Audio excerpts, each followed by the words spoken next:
Hello, everyone. Welcome back. It is Sunday, November the 22nd.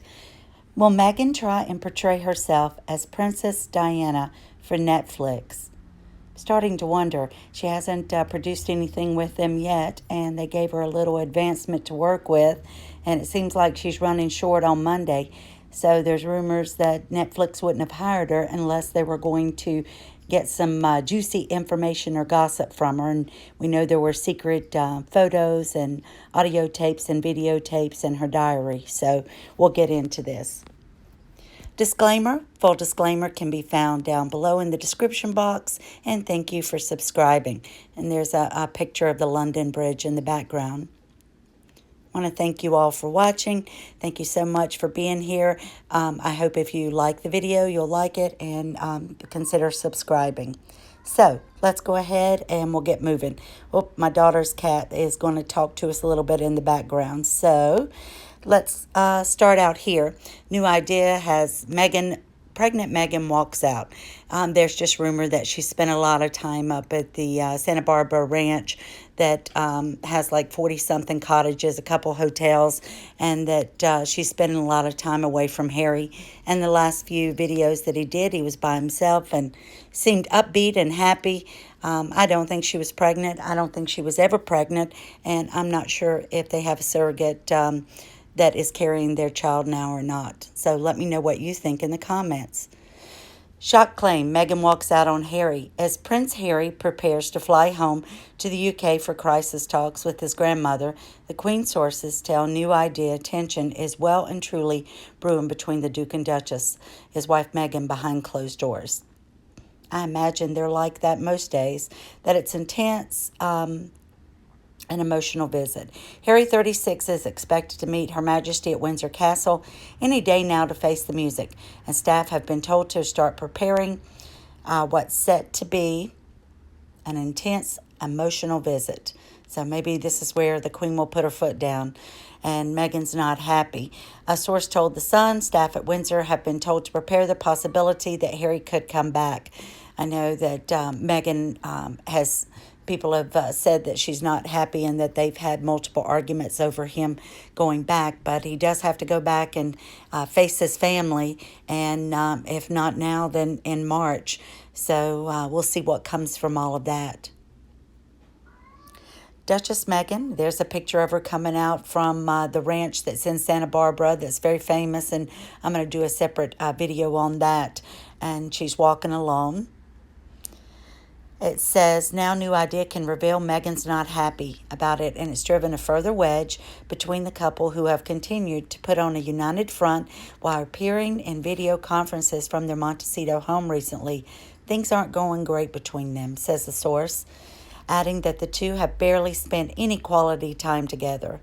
Word on the grapevine is that Harry spends more time with his dog and young Archie than he does with Meghan, who's escaping the weird tension between them by hanging out at a restaurant near her house, having social brunches and meetings. Wow, don't we remember that time when Meghan was getting started in her service for the monarchy? She said, "I'm not a lady who lunches." Well, it seems she is now. And Meghan can often be seen holding court at Stonehouse. That's one of the restaurants, one of two there. The 5-star restaurant within the luxury hotel at San Ysidro Ranch. And forgive me if I mispronounced it. You see her there several times a week, a source continues. Locals are starting to wonder if she's actually living there. There's 41 cottages there on site, besides the hotel, and all kinds of amenities. And there's a pool, there's golf, there's tennis, and you can go for your massages and so forth. Give what royal watchers are saying about her marriage and the added strain reported of a baby on its way. It's not far from the realms of possibility that Meghan has fled to the ultra-exclusive enclave just 5 minutes from their home that she shares with Harry. And it's said to be a little bit like a Soho house, and I'm sure she's trying to mingle with the, some of the local celebrities and have her business meetings there, and give the appearance that she's constantly working, and maybe she doesn't want them at her house because they might ask to actually see her son. Rather than a single building hotel, San Ysidro Ranch features several separate cottages spread out over spacious grounds, each of its own parking space, private gardens, with some accommodations boasting its own pool. Don't know how that got in there. Let's see. Prince Harry and Meghan did not contribute to the new book about their time in the royal family. Of course, this is just another lie. We talked about this in a previous video, and this was back in July, and the book was published in December, and she was trying to say, I don't have anything to do with this. New book claims royal feud and what led Harry and Meghan to step away, and again, that she did not contribute. But let's go on. Prince Harry and Meghan, the Duchess of Sussex, have distanced themselves from that book, Finding Freedom, about their time in the British royal family, which was due to be published in August. And again, this was just right before that. Authored by royal reporters Caroline Duran and Omid Scobie, the book is being serialized by London-based newspapers, The Times and The Sunday Times. The authors write that the Sussex felt their complaints were not taken seriously and believe other royal households were leaking stories about them to the press. And let's skip down to what I've got circled. However, a spokesman for the couple said in a statement late Friday that the Duke and Duchess of Sussex were not interviewed and did not contribute to Finding Freedom. We know they lied their heads off. He added the book is based on the author's own experiences as member of the Royal Press Corps and their own independent reporting. That's Omid talking about himself. But then, what do we hear? Meghan Markle says that she did pass private information on to Finding Freedom authors. Meghan Markle admits passing information on to the authors of Finding Freedom via a third party, but claims it wasn't to enhance their image. The only reason she even came out and is saying this now is because the Mail on Sunday's defense has went through and found at least 49 instances that could not have been known by anybody else unless it was information that was relayed by Meghan or Harry, because those situations took place in private. So only when she was going to be caught lying to the court is she now coming out. It's okay, sweetie. Now that she's coming out and saying, well, I just didn't want information getting out there, and I wanted to set the record straight on a few things. She was accused of feeding personal information to the writers to set out her own version of events in a way that is favorable to her, therefore breaching her own privacy. In a stunning admission, Meghan's court documents were amended and released today, showing she spoke with someone who had been approached by authors Omid Scobie and Caroline Duran to set the record straight regarding her dad. Always some excuse, isn't it, Meghan? They add, accordingly, she indicated to a person whom she knew had already been approached by the authors that the true position as above could be communicated to the authors to prevent any further misrepresentation. But the document says neither Meghan nor Harry cooperated with the author to reveal their version of events. We know that she went directly through them, whether it was an email account that she set up, but hopefully that'll be found out on their WhatsApp messages as well as their text messages and emails by the courts. She also denies using the letter to her dad as a media strategy to improve or enhance her knowledge, but she did. She did exactly just that. Meghan's lawyers fought the decision to include the explosive biography in the case, but Mr. Justice Warby ignored their pleas. The Duchess and her team have consistently denied involvement, with the authors maintaining information came from friends and sources. One author, Omid Scobie, has insisted he did not speak to Meghan as he faces taking the stand in a privacy battle. Scobie claims in his witness statement it was false to suggest Harry and Meghan collaborated, which made explosive claims about the couple and their split from the royal family, which we saw in video that Omid did just that. He said that he knew that Meghan would get the letter that she wrote to her father sent via the 5 friends, going back to people, that she wrote it in such a way because she wanted the press to see it. So again, she invaded her own privacy. Why she wants to carry this out and get a 9 months continuance is beyond me. He said they did not authorize the book and never have been interviewed for it. The book was always prepared on the understanding that it was to be independent and unauthorized biography, but it was a hagiography, and we know that's not true because Meghan would have sued them immediately. Prince Harry told to renounce allegiance to the Queen after U.S. election move. This was on October the 28th. Prince Harry may be already toying with the idea of renouncing allegiance to the Queen in order to gain the right to vote in the U.S., a royal expert has claimed. In the short clip shot of Time magazine's The Time 100 special, the Sussexes encouraged reluctant voters to have their say in the face-off between Republican Donald Trump and Democrat Joe Biden. And it says, despite being a foreign national, his first presidential race since moving to the U.S. may well feel like the most important election of his lifetime. But Miss Arbiter goes on to say, and I'm skipping down to the third paragraph, whose father is Dickie Arbiter, is the Queen's former press secretary, dissected Harry's wording in the video. She pointed out that while discussing the fact that he cannot vote in the U.S. because he is not a citizen, he used the term this election. But she suggested, as we all know, that this could be a hint of the Duke plan to have the fact changed by the time the 2024 election comes around. In this clip, Harry said, "This election, I am not going to be able to vote in the U.S. But many of you may not know that I haven't been able to vote in the U.K. for my entire life." Another lie, Harry, because you were always able to vote. The Queen was not, but they asked you to be apolitical and not vote. It says, while members of the royal family are technically allowed to vote, they choose not to out of respect for neutrality. Let's get over to Aubrey Hanson on CCN. Is comparing Meghan Markle and Princess Diana part of the Netflix plan? I think it could be. The comparisons between Meghan Markle and Princess Diana are starting to run rampant. I believe Netflix will look to cash in on this factor. It's true, it's certainly garnering plenty of attention. The excitement over the latest season of The Crown has only posed more questions regarding two other royals' real-life situations.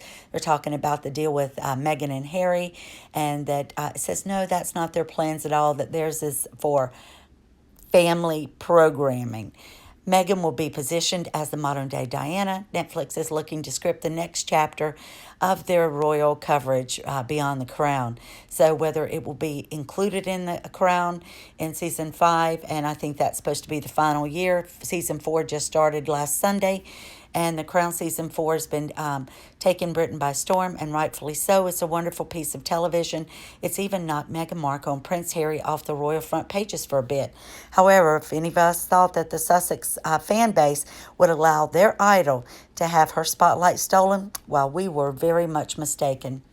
The Princess Diana is a focal point of The Crown. While the interpretation of the relationship between Prince Charles and Diana have been effectively explained away as a generous use of artistic license by the writers, we know what today's facts hold little sway.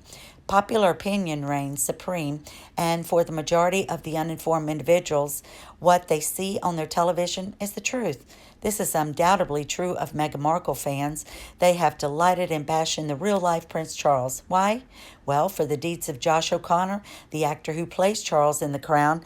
This despite O'Connor, who is a terrific actor, going to great lengths to clarify that it is character-based on Prince Charles and is not a biography, or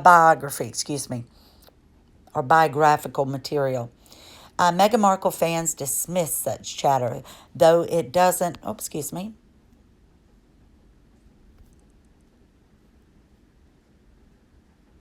Oh, I am so sorry. I lost my place there. Let me go back. Oh, here we go. I'm so sorry. Meghan Markle fans dismiss such chatter, though it doesn't fit with their agenda to draw direct comparisons between Princess Diana we see on the other screen and Meghan we see in real life. Despite the best attempts by some, Meghan Markle is nothing like Diana. There's a weird tendency for Meghan's fans, the Sussex squad, or Sugars, to fantasize about their idol having much in common with Princess Diana. Just because Meghan copied her outfits and she tries to mirror her image doesn't make her Princess Diana. So great is their delusion that they now appear to have adopted the Diana portrayed by Emma Corrin even more than they did the real-life Princess Diana. Delusional, or do they believe that both are one and the same? Meghan and Diana are fundamentally fundamentally, different, and here's why. Those who know a bit about royal history will readily admit that the one fundamental difference between the two of them is most telling. Princess Diana wanted wholeheartedly to be a team player and be part of the royal family. She loved her role as princess and adored the Queen and Prince Philip. Meghan Markle, on the other hand, why, she couldn't wait to snare her slightly dim prince and get the hell out of Dodge. She had zero intention of ever giving royal life a try. And she's even said as much herself by going back to say that they had planned this for a long time. Here's a newsflash for the deluded Sussex fans out there. If Princess Diana, the real one, not the character on Netflix, to clarify for those who have been having trouble distinguishing between them, were alive today, she would almost certainly have been encouraging Meghan Markle to grasp the wonderful opportunity given to her by the royal family. Some deluded souls believe Diana would have supported Meghan in her recent actions. Not this one. The truth would probably have been somewhat different. The Crown, Diana is portrayed as being fiercely protective of her sons. That much is 100% accurate. If anyone thinks that Meghan Markle would have been allowed to swan in and hold such influence over Prince Harry that they'd thrown away the rightful legacy to further Meghan's career, they're wrong. In reality, Princess Diana would likely have been Meghan's worst nightmare, thwarting her plans at every turn.